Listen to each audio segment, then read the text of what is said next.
पहले समझिए सूचना का अधिकार होता क्या है।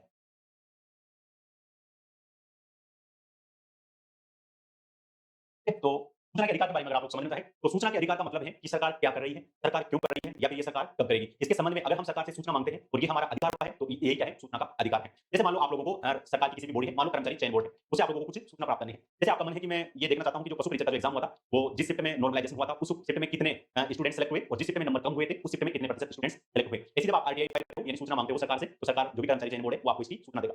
बेसिकली इसका कांसेप्ट इस बात को लेकर के आया कि पैसा जनता का है, खर्च कौन कर रही है? सरकार की बॉडीज खर्च कर रही है, तो जनता को ये जानने का भी अधिकार है कि उनका पैसा कहाँ खर्च किया जा रहा है। तो बेसिकली जनता को ये जानने का जो अधिकार है, ये क्या होता है? सूचना का अधिकार होता है। अगर आप सूचना के अधिकार को लेकर थोड़ा-सा अगर देखो आप आपसे पूछे कि इससे संबंधित सामाजिक कार्यकर्ता कौन है?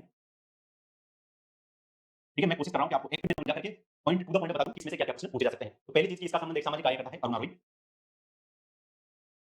ठीक है, अरुण आरोगी के बारे में अगर आप लोग नहीं जानते तो अरुण आरोगी जो है वो इनका जन्म चेन्नई में हुआ था। फिर उसके बाद में इन्होंने आईएएस की परीक्षा दी। फिर आईएएस के रूप में इन्होंने कई सालों तक काम किया। फिर उसके बाद में इन्होंने आईएएस से इस्तीफा दिया और अगर आप राजसमंद के देवडूंगरी गाँव में जाओगे, वहाँ पर इन्होंने 1990 में एक संगठन की स्थापना की थी, मजबूत किसान शक्ति संगठन, और उस संगठन के माध्यम से जो भी वंचित वर्ग है, उनके लिए इन्होंने काम किया। फिर उसके बाद में 1996 में इन्होंने, अगर आप अजमेर के ब्यावर के बारे में आप लोगों ने सुना होगा, ब्यावर जिला बन चुका है, तो उस अजमेर के ब्यावर जिले में इन्होंने धरना दिया, किस एक्ट को लेकर के, किस अधिकार को लेकर के, सूचना के अधिकार को लेकर के। अगर पूछे कि सामाजिक कार्यकर्ता अरुण आरोगी का संबंध किससे है, तो वही सूचना के अधिकार से। इनका एक संगठन है, वो संगठन भी आप लोग याद रखना, उस संगठन का नाम है मजदूर किसान शक्ति संगठन। और आप लोगों को ये भी पता होना चाहिए कि जो अरुण आरोगी है, इनको रैंडम एक्सेस पुरस्कार भी मिल चुका है, जिसे हम एशिया का नोबेल पुरस्कार कहते हैं। तो मजदूर किसान शक्ति संगठन इनका क्या है? एक संगठन भी है। फिर उसके बाद में थोड़ा-सा अगर हम सूचना के अधिकार को लेके चले, तो 1997 में पहले अगर हम इसके ब्यावर वाले हिस्से को देखें, तो 1996 में ब्यावर जो जिला है, वहाँ पर सूचना के अधिकार यानी आरटीआई राइट टू इन्फॉर्मेशन को लेकर के धरना प्रदर्शन किया गया।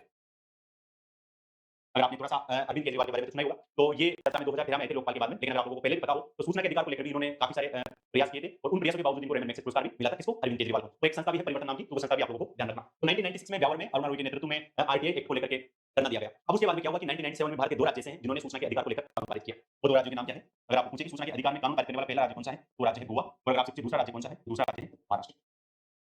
ठीक है? तो इन्होंने कब किया था? 1997 में। अब आप पूछोगे कि सर फिर राजस्थान कहाँ है? देखो राजस्थान ने भी कोशिश की, और राजस्थान ने क्या किया कि राजस्थान सूचना का अधिकार और पेंशन सूचना का अधिकार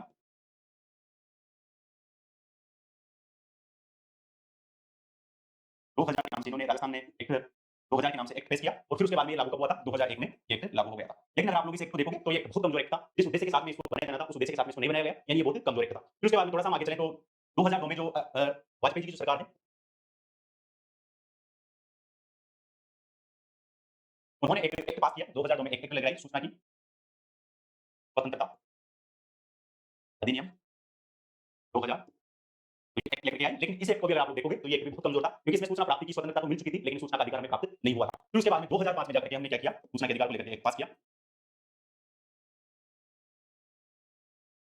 ये मैं थोड़ा-सा टाइम इसलिए लगा रहा हूँ इस टॉपिक पे, क्योंकि मुझे पता है कि आप लोगों में से बहुत सारे लोगों ने इसके बारे में थोड़ा-सा या फिर नहीं पढ़ा होगा। तो ये सूचना का अधिकार अधिनियम 2005 के बाद में पास हुआ। सूचना का अधिकार अधिनियम 2005 के बारे में 2-4 बातें अगर और याद रखनी है, तो ये एक्ट को पहली चीज़ इसको राष्ट्रपति की स्वीकृति कब मिली? एक डेट याद रखनी है कि इसको अधिसूचित कब किया गया, यानी इसका राजपत्र में प्रकाशन कब किया गया, और एक है कि ये एक्ट लागू कब हुआ। ये 3 डेट आप लोगों को इसके संबंध में याद रखनी है। पहली चीज़ की इसको राष्ट्रपति की स्वीकृति कब मिली? तो 15 जून 2005 को इसको राष्ट्रपति की स्वीकृति मिली।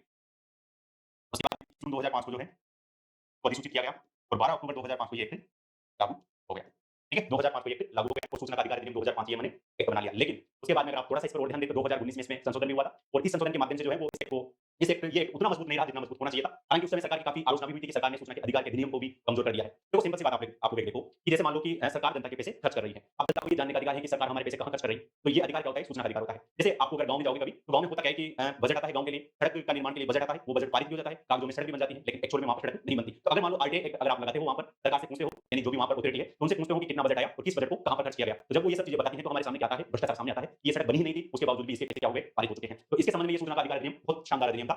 ताकि अभी भी है, लेकिन अगर आप थोड़ा-सा भारत की कंपेयर करोगे तो एक देश है स्वीडन, अगर आप लोग स्वीडन का एग्जांपल लो तो स्वीडन ने पता है ये कब पारित किया था? 1766 में। यानी हमने ये एक्ट बनाया 2005 में और उन्होंने एक्ट कब बनाकर रखा था? 1766 में। हमने लोकायुक्त का कानून कब जाकर के पारित किया? 2013 में हमने कानून पारित हुआ, 2019 में लोकायुक्त की हमने स्थापना की और वहाँ पर स्वीडन में कब हो गया था वो? 1809 ईस्वी। आप समझ रहे हो 200 300 साल पहले उन्होंने हमसे पहले ये एक्ट वहाँ पर पास कर रखे थे। और जब आप ये सब चीज़ें देखोगे तब आपको समझ में आएगा कि उनकी ह्यूमन डेवलपमेंट इंडेक्स में, हैप्पीनेस इंडेक्स में और उसके बाद में जो करप्शन परसेप्शन इंडेक्स है उसमें इतनी बेहतर रैंक क्यों है? तो इस तरह की बातें जो है आप लोग उसके संबंध में याद रखना। तो एग्जाम में आने लायक क्या है कि एक्ट कब का है? अभी सूचना का अधिकार अधिनियम 2005 का है। राष्ट्रपति की स्वीकृति कब मिली? 15 जून 2005 को राष्ट्रपति की स्वीकृति मिली। अधिसूचित कब हुआ? 21 जून 2005 को और लागू कब हुआ? 12 अक्टूबर 2005 को ये एक्ट लागू हो गया। ठीक है? इसके संबंध में अगर आप लोग स्क्रीनशॉट लेना चाहें इसका तो ले सकते हैं।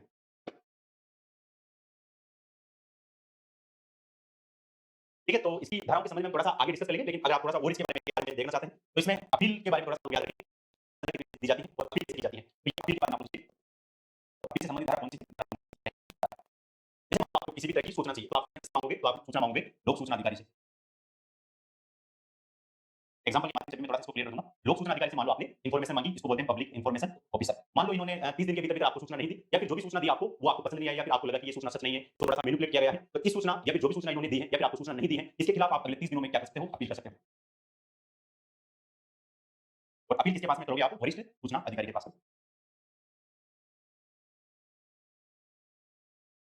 और ये वरिष्ठ सूचना अधिकारी जो है, ये क्या होता है? प्रथम अपीली अधिकारी होता है। यानी आप प्रथम अपील कहाँ पर कर सकते हो? वरिष्ठ सूचना अधिकारी के पास में अपील कर सकते हो।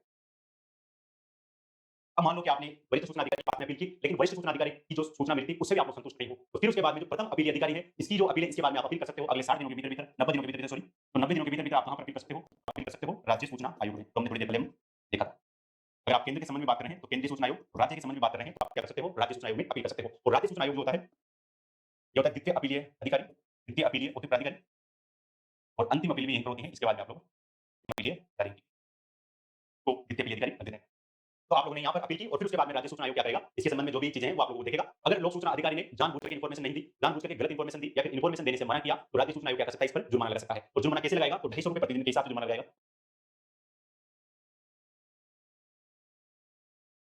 ₹250 प्रतिदिन के हिसाब से जुर्माना लगाएगा और अधिकतम जुर्माना कितना लगा सकता है?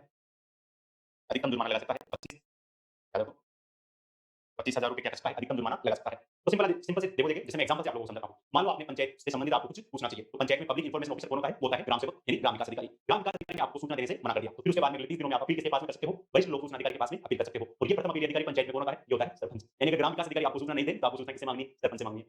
फिर उसके बाद में मान लो प्रथम अपीली अधिकारी भी आपके उस पर कार्रवाई नहीं करे या फिर वो सूचना ना दे, सूचना देने से मना कर दे, जो सूचना आप उसने दी है, उस सूचना से आप संतुष्ट नहीं हो, तो उसके 90 दिनों के भीतर-भीतर अगले आप किससे अपील कर सकते हो? आप राज्य सूचना आयोग में अपील कर सकते हो। और राज्य सूचना आयोग इस मामले में पूरी कोशिश करेगा कि इस मामले को 30 दिनों के भीतर-भीतर इसका निपटारा कर दिया जाए। तो ये किससे संबंधित हो गया? राज्य लोक सूचना आयोग से, यानी लोक सूचना अधिकारी से संबंधित हो गया। अगर लोक सूचना अधिकारी दोषी पाया जाता है, तो उसको क्या लगाया जा सकता है? उस पर जुर्माना लगाया जा सकता है। जुर्माना कितना लगाया जा सकता है? यानी ₹250 प्रतिदिन और अधिकतम जुर्माना कितना हो सकता है? तो अधिकतम जुर्माना हो सकता है ₹25,000।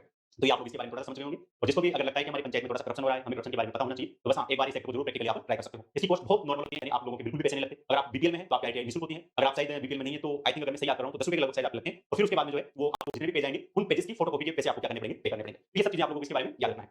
उसके बाद में थोड़ा-सा हम इसमें एक्ट में जाएँ, उससे पहले अगर आप लोग इसका स्क्रीनशॉट लेना चाहें, तो भी इसका स्क्रीनशॉट ले सकते हैं, क्योंकि इसका प्रश्न आप लोगों के पूछे जाने की संभावना है।